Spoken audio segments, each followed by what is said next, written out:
اللہ کی قسم کبھی کبھی میں جب نان مسلمس کو دیکھتا ہوں تو میں ایک تھاٹ جو بڑی پریولنٹ ہوتی ہے میرے ذہن میں وہ یہ ہوتی ہے کہ کیا ان کا پرپز ہے، کیا سوچتے، یہ لائف گزارتے کس طرح سے ہوں گے، یہ ڈیفیکلٹ سچویشنز کو ہینڈل کس طرح کرتے ہوں گے. اور رب العالمین نے ہمیں وہ دین دیا ہے کہ جو ہمیں آزاد کر دیتا ہے اللہ کی قسم. تو آج کا جو ٹاپک ہے it is about difficulties and problems in life. اور ہم نے یہ ٹاپک پہلے کافی دفعہ کور کر چکے ہیں، but this time will cover it differently ان شاء اللہ تعالیٰ. ایک مسلمان جو اللہ کے ساتھ لائل ہے، سنسیئر ہے، اللہ کے رائٹس ادا کر رہا ہے، نماز پڑھ رہا ہے، حرام نہیں کما رہا، ڈنڈی نہیں مار رہا، پھر بھی ہم دیکھتے ہیں کہ اس کے اوپر بہت زیادہ آزمائشیں ہیں، پرابلمز ہیں، اور اپیرنٹلی ناقابل برداشت اس کی سچویشن ہو جاتی ہے.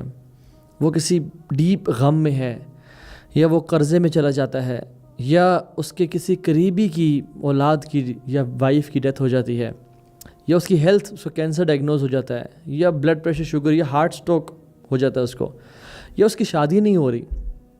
ایسا کیوں ہوتا ہے؟ اور یہ چیز دیکھ کے بڑی حیرانگی بھی ہوتی ہے کہ ایک بندہ اللہ کے ساتھ سنسیئر ہے اور مخلص ہے، اور وہ اس سچویشن میں ہے، اور پھر اسی مومنٹ کا فائدہ اٹھاتے ہوئے one of the traps of شیطان از وہ آ کے انسان کے کان میں بات کرتا ہے اور کہتا ہے تو نیک ہے، تو اتنا نمازی ہے، تو حجاب کرتی ہے، تم تو اللہ کے ساتھ لائل ہو، اور تم تو گناہ سے بچتے ہو، فلاں فلاں، تو یہ کام کر رہا ہے، لیکن تمہاری لائف میں اتنی problems and they are living their life very peacefully, they are enjoying their lives, they are having fun and party, اور تم اتنی پرابلمز میں، تو اتنا اچھا تو ہے، تو تجھے رب اولاد کیوں نہیں دیتا؟ اور شیطان آ کے مایوس کرتا ہے انسان کو کمپیریزنز کر کے، اور نیکیوں کو ضائع کرواتا ہے. اور شیطان صرف ابلیس تو نہیں ہے، من الجنۃ والناس، جنات میں سے بھی ہیں، انسانوں میں سے بھی ہیں. تو انسانوں میں جو کچھ لوگ ہیں وہ کہتے ہیں کہ یار تم اتنے نیک ہو، پھر تمہارے اتنے مسئلے کیوں ہیں؟ دیکھو تم تو نمازیں ہی پڑھتے ہو، XYZ کام کرتے ہو، کانسرٹ سے بھی بچتے ہو، ڈرگس سے بھی بچتے ہو، بڑے تم ہمارے سامنے نیک بنتے ہو، ہم خوش ہیں، تم اتنے پرابلمز میں ہو، ہمارے زندگی سیٹ چل رہی ہے اور تم اتنے مسائل میں ہو، تمہاری حالات ٹھیک نہیں ہو رہے.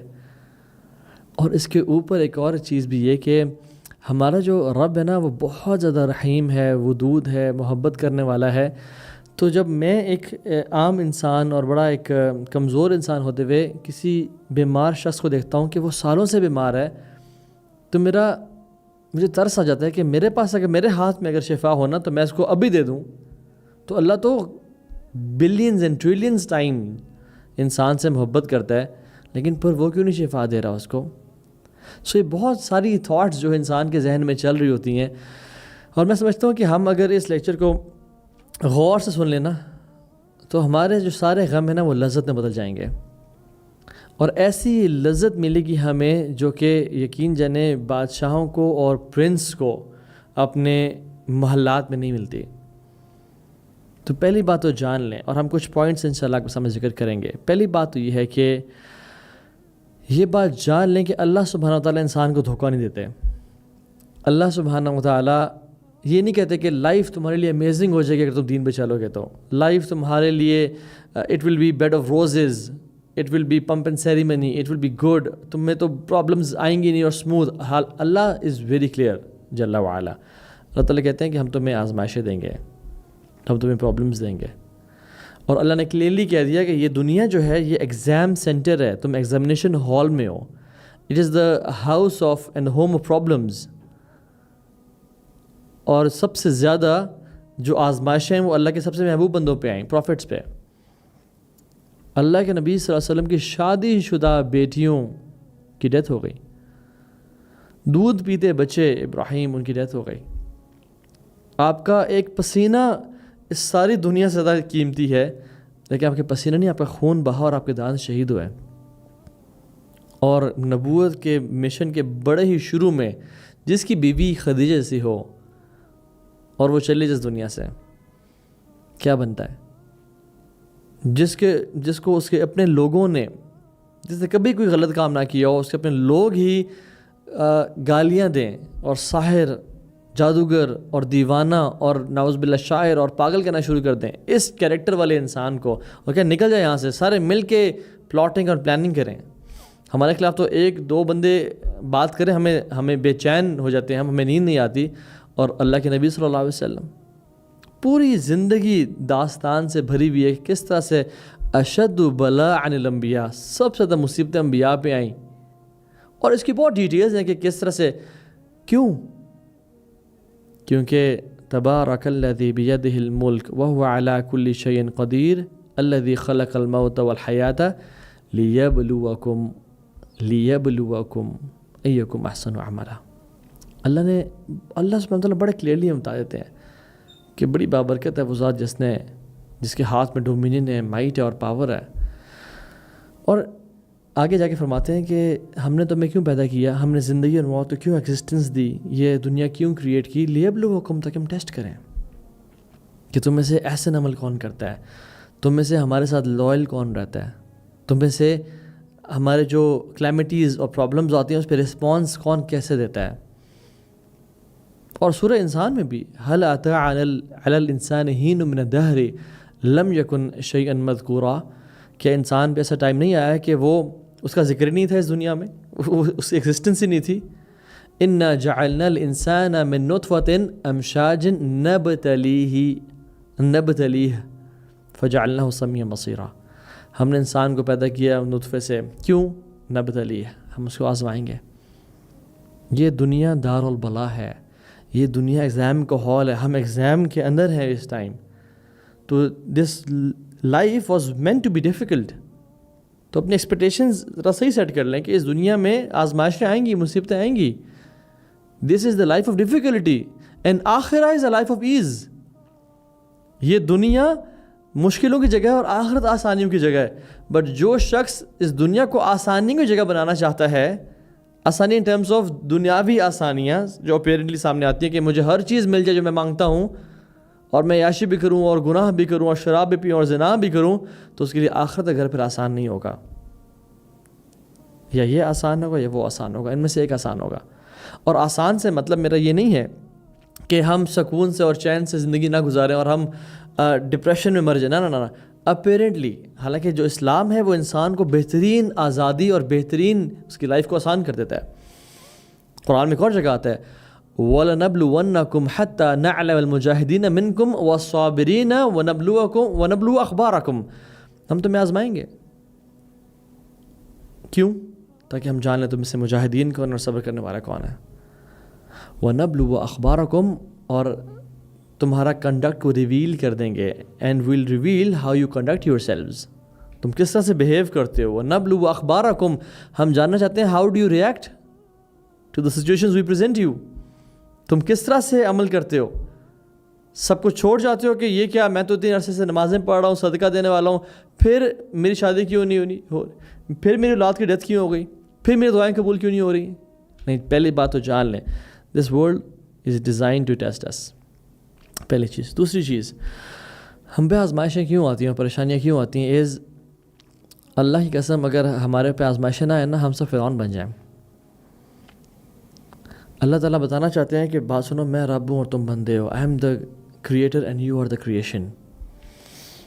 علی بن ابی طالب کہتے تھے کہ میں نے اپنے رب کو کس طرح پہچانا، اپنے ارادوں کے ٹوٹنے سے، جو میں کرنا چاہتا تھا وہ نہیں کر سکا، اور کتنی دفعہ ہمارے ساتھ ایسا ہوتا ہے جو ہم چاہ رہے ہوتے ہیں وہ نہیں ہوتا، اور جو رب چاہتا ہے وہ ہوتا ہے، تاکہ ہمیں ہمبل کیا جائے۔ میں واللہ لوگ جانتا ہوں جن کو اللہ نے مال سے نوازا اور سٹیٹس سے نوازا اور عہدے سے نوازا، وہ آج فرعون بنے پھر رہے ہیں اس دنیا میں، وہ قارون اور حامان بنے پھر رہے ہیں اس دنیا میں، وہ ایسا ظلم اور زیادتی کرتے ہیں لوگوں پہ، اور ان کا اخلاق اور کردار ایسا ہے کہ جیسے ان کو کوئی روکنے والا نہیں ہے۔ امن تم من فی السماء، کیا تم امن میں ہوگے اس سے جو آسمانوں میں ہے؟ اور وہ اس حد تک باغی بن چکے ہیں، کہتے ہیں انا ربکم الاعلی، میں تمہارا سب سے بڑا رب ہوں، یعنی یہاں جو حکم چلے گا، میری کمپنی میں، میرے محلے میں، یہاں پہ میرا حکم چلے گا، میری اتھارٹی چلے گی۔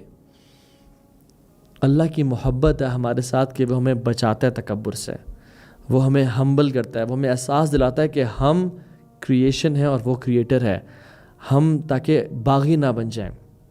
یا ایھا الناس انتم الفقراء الی اللہ، اے لوگو مسلمان نہیں، کافر، پریزیڈنٹس، پرائم منسٹرز، سب جان لو تم سب فقیر ہو اللہ کے سامنے. واللہ هو الغنی الحمید.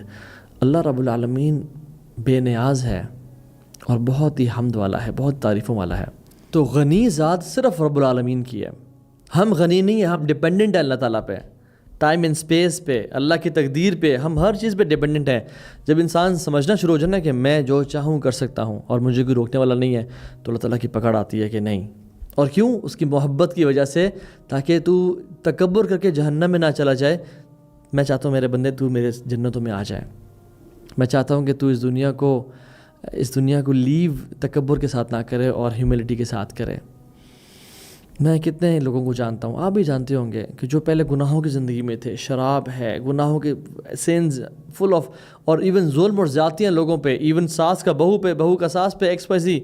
لیکن ان پہ کوئی پرابلم آئی، صحت خراب ہو گئی، کارڈیک اریسٹ ہو گیا، ٹیومر ڈائگنوز ہو گیا، بزنس ٹھپ ہو گیا، ان کو تب سمجھ آئی کہ ہمیں کس طرح سے لوگوں کو ٹریٹ کرنا ہے. میرے سامنے تو I can count hundreds of cases جو لوگ پرابلم کے آنے کی وجہ سے اب الحمدللہ ایک اچھے اور سچے مسلمان ہیں، جو نہ اپنے آپ کو ہارم کر رہے ہیں اپنے نفس پہ ظلم کر کے، نہ لوگوں کو ہارم کر رہے ہیں. So living this world with تکبر is defeat and living this world with humility is your success. وَلَنُذِيقَنَّهُمْ مِنَ الْعَذَابِ الْأَدْنَىٰ دُونَ الْعَذَابِ الْأَكْبَرِ لَعَلَّهُمْ يَرْجِعُونَ. ہم لوگوں کو آزماتے ہیں، مصیبت دیتے ہیں، چھوٹے چھوٹے پرابلمز دے کے، بڑے عذاب سے پہلے اور یا بچانے کے لیے، لعلہم یرجعون، تاکہ ہماری طرف پلٹ کے آ جائیں. تو یہ جو سبکی ہوتی ہے نا کہ باپ کی بیٹے کو کہ پتر ٹھیک ہو جا، سیدھا ہو جا، تیرا باپ زندہ ہے، تجھے دیکھ رہا ہے. وَلِلَّهِ الْمَثَلُ الْأَعْلَىٰ، اللہ کے لیے تو سب سے بہترین مثال ہے. تو اللہ تعالیٰ کہتے ہیں کہ تیرا رب ہے، تجھے وہ دیکھ رہا ہے. اور یقین جانے اگر ہماری زندگی میں پرابلمز نہ آئے نا، ہم کبھی پلٹے ہی نہ، ہم کبھی سمجھے ہی نہ، تو یہ ہمیں ہمبل کرنے کے لیے. تیسری چیز، نیک بندہ کبھی کبھی اللہ سبحانہ و تعالیٰ سے سنسیریٹی کے ساتھ غلط چیز مانگ رہا ہوتا ہے. یا اللہ مجھے یہ دے دے، اس کو نہیں پتہ ہوتا کہ اس چیز میں شر ہے اس کے لیے. یا اللہ فلاں لڑکی سے شادی ہو جائے، اس کو نہیں پتہ اس میں اس کے لیے آزمائشیں اور پرابلمز ہیں، اور وہ لڑکی اس کو جہنم میں لے جا سکتی ہے، یا وہ ہسبینڈ اس کو جہنم میں لے جا سکتا ہے، یا یہ اگر بزنس اسٹیبلش ہو گیا تو یہ مجھے تباہ کر دے گا، مجھے اتنا مال دے دے گا کہ میں گناہوں میں پڑ جاؤں گا اور اپنے آپ کو بے نیاز سمجھوں گا کہ I'll end up in hell fire. اللہ اس کو روکتے ہیں کہ نہیں، میرے بندے کو یہ نہ دو. اور ہم دعا کر رہے ہوتے ہیں کہ یا رب دعا قبول کیوں نہیں ہوئی؟ تو کہتا ہے کہ ان رب قریب مجیب، میرا رب بہت قریب ہے اور دعا قبول کرنے والا ہے، وہ سمیع الدعا ہے، وہ قاضی الحاجات ہے، وہ دعا سننے والا ہے، مرادوں کو پورا کرنے والا ہے. پھر ہمارے لیے اس چیز میں شر ہوتا ہے، اس لیے اللہ ہم سے روک دیتا ہے. عبداللہ ابن عباس کہتے ہیں کہ ایک بندہ اللہ سے دعا کرتا ہے کہ اللہ یہ بزنس اسٹیبلش ہو جائے، یا فلاں لڑکی سے شادی ہو جائے، اور اللہ کے کامل شامل علم میں ہوتا ہے کہ اگر یہ کام ہو گیا تو یہ بندہ باغی ہو جائے گا اور he will end up in hell fire. Allah سبحانہ و تعالیٰ اپنے فرشتوں کو حکم کرتے ہیں کہ اے میرے فرشتوں، اس بندے کے کام میں رکاوٹ بن جاؤ، کیونکہ میں نہیں چاہتا کہ میرا بندہ جہنم میں جائے. اور وہ فرشتے سے کام میں رکاوٹ ڈالتے ہیں تاکہ وہ ایک خیری کام کی طرف ڈائیورٹ کرے اپنی ایفرٹس کو. اور وہ صبح اٹھ کہتا ہے کہ واللہ مجھے نظر لگ گئی، واللہ مجھ پہ جادو ہو گیا. عبداللہ ابن عباس کہتے ہیں کہ واللہ it is nothing but the bounty and mercy of Allah سبحانہ و تعالیٰ آن دس پرسن. وہ کچھ بھی نہیں ہے سوائے اللہ کی رحمت کے اس بندے کے اوپر، کہ انسان سمجھتا ہے کہ نظر لگ گئی اور جادو ہو گیا، یہ مجھ پہ کوئی عذاب آ رہا ہے. آپ سورہ کہف پڑھ لیں، آپ موسیٰ اور خضر کا واقعہ دیکھ لیں. موسیٰ نے وہ جو اولاد تھی اسے قتل کر دیا. اب پیرنٹس کے لیے اولاد کا کسی رینڈم اسٹرینجر کا قتل کرنا کتنی بڑی آزمائش ہے. لیکن اللہ کے پلان میں کیا تھا کہ یہ اولاد بڑے ہو کے ان سے فسق اور فجور کرے گی، ان کو تنگ کرے گی اور ان کو کفر پہ مجبور نہ کرے. اللہ کا پلان، اللہ نے ہمیں پلان دے دیا کہ دیکھو بات سنو، جو تمہارے سامنے ہیپننگز ہو رہی ہیں نا، تمہاری اولاد کا چلے جانا، تمہارے مال کا چلے جانا، یا تم پہ صحت کی مصیبت آنا، یہ میرے گرینڈ اسکیم آف تھنگس میں تمہارے لیے خیر کا باعث ہے. Trust my plan.